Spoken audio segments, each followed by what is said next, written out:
Assalam alaykum wa rahmatullahi wa barakatuh. Le mariage en islam n'est pas seulement une union de deux corps, c'est un pacte sacré entre deux âmes, sous le regard d'Allah.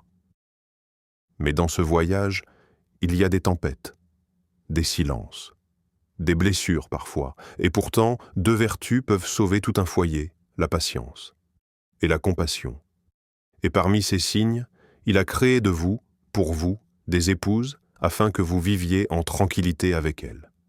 Et il a mis entre vous de l'affection et de la miséricorde. Sourate Ar-Rum 30-21. Abonne-toi. Pour d'autres rappels profonds sur la spiritualité, le cœur et la sagesse divine. La patience, la racine silencieuse de l'amour. Il y a des jours où les silences parlent plus fort que les mots. Des jours où les cœurs fatigués ne cherchent plus à avoir raison, mais juste à ne pas se briser. Et dans ces jours-là, la patience devient un acte d'amour silencieux. Dans un mariage, ce n'est pas l'accumulation des gestes parfaits qui préserve l'union. C'est la manière dont deux âmes choisissent de rester, même quand la tempête emporte les couleurs. Le regard dur, la parole froide, les soupirs qui s'échappent quand l'autre entre dans la pièce. Ce sont autant de blessures invisibles, mais le prophète n'a-t-il pas enseigné que le plus fort n'est pas celui qui crie le plus fort, mais celui qui retient sa colère? Le mariage est un jardin, et parfois il faut s'éloigner du bruit pour entendre les racines grandir, et la plus discrète, la plus essentielle de toutes, c'est la sabre, cette patience qui ne se vante pas, qui ne fait pas de bruit, mais qui porte l'amour là où les mots ont échoué. Et le Coran nous rappelle, dans sa douceur tranchante, « endure avec patience ». Certes, Allah est avec les endurants. Sourate Al-Anfal 8,46. Histoire vraie, un homme vint se plaindre à un savant. « Ma femme m'irrite. Je ne supporte plus ses défauts. » Le savant le regarda longuement et répondit « Si elle était parfaite, Allah t'aurait réservé sa compagnie au paradis, pas sur terre. » Il baissa les yeux.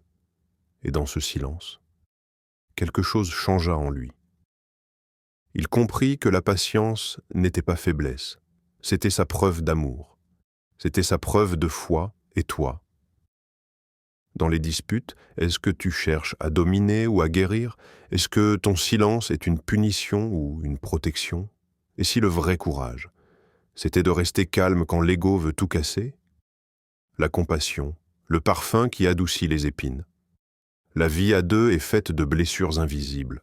Parfois, ce n'est pas ce qui est dit qui fait mal, mais ce qui n'a pas été dit, ce regard évité, ce geste retenu, ce silence trop long.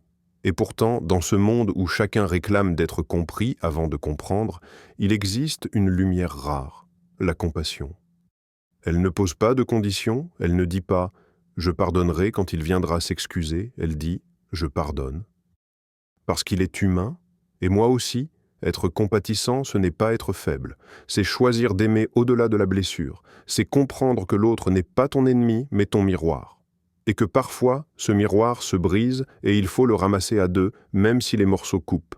Le Coran loue ceux qui ont cette noblesse rare, cette douceur qui ne cherche pas à briller, mais à réparer. Ceux qui dépensent dans l'aisance comme dans l'adversité, qui dominent leur rage et pardonnent aux gens. Car Allah aime les bienfaisants. Sourate Al-Imran 334. Histoire sacrée, Fatima et Ali, qu'Allah les agrée, eurent un désaccord. Ali, ému et troublé, partit se réfugier à la mosquée. Il s'endormit sur la terre. Le prophète, ce médecin des cœurs, entra chez Fatima, puis alla vers Ali. Il s'accroupit à côté de lui et sourit « Lève-toi, ô Abu Turab, ô père de la poussière. » Il ne prit pas parti. Il ne jugea pas. Il réconcilia. Il enseigna que le lien est plus grand que l'orgueil, et leur amour, au lieu de s'éteindre, grandit. Et toi, quand l'autre tombe, tends-tu la main, ou laisses-tu ton cœur devenir juge et bourreau en silence? Est-ce que tu attends qu'on te prouve qu'on mérite ton pardon, ou le donnes-tu? Comme un parfum qu'on répand même quand l'autre porte des épines.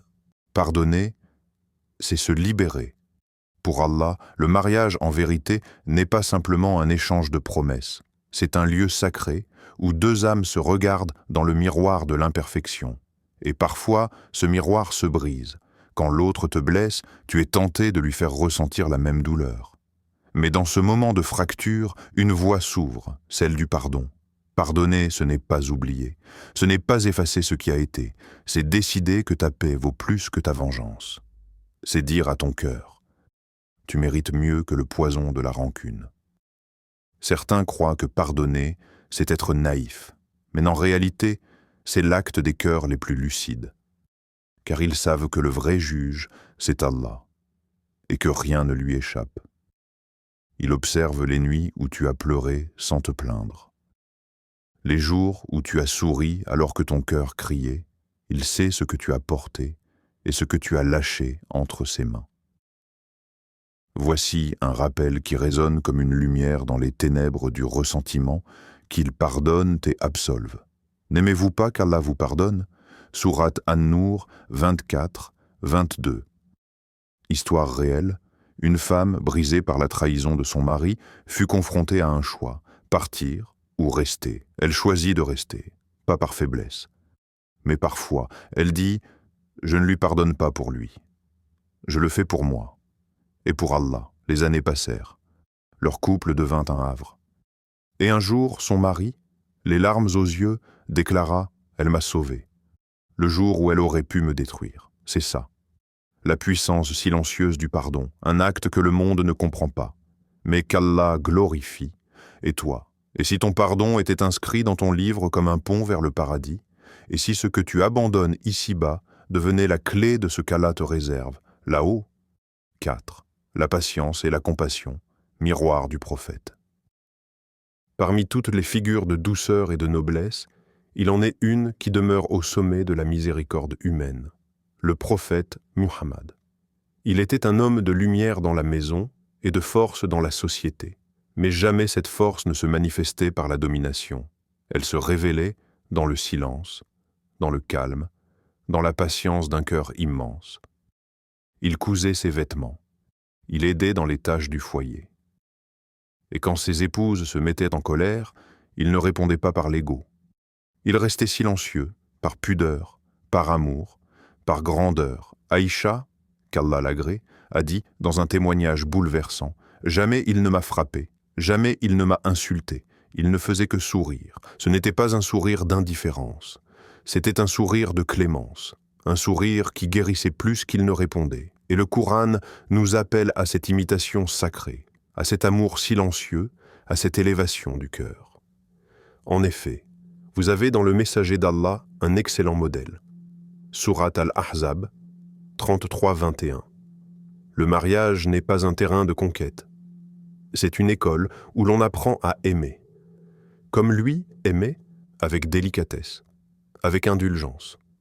Avec cet art si rare de ne jamais rabaisser l'autre, même quand on est blessé, il ne cherchait pas à avoir raison.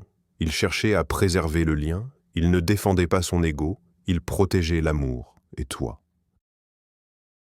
Quand l'amour est mis à l'épreuve, que choisis-tu d'imiter? La réactivité de ton nafs ou la sagesse du prophète? Et si aimer, c'était justement se taire au lieu de réagir, pardonner au lieu d'accuser et sourire. Au lieu de s'éloigner, un mariage béni, c'est deux cœurs patients, qui aiment Allah plus qu'eux-mêmes. Quand tu fais preuve de patience et de compassion, tu ne construis pas qu'un couple. Tu construis une maison où les anges entrent, une maison où Allah réside dans chaque geste. Et chaque larme devient une lumière pour l'au-delà. Ceux qui auront cru et fait de bonnes œuvres auront pour demeure les jardins du paradis, où ils ne désireront aucun changement. Sourate Al-Kahf, 1807-8. Rappelle-toi, ton mariage n'est pas entre toi et l'autre. Il est entre toi, l'autre, et Allah.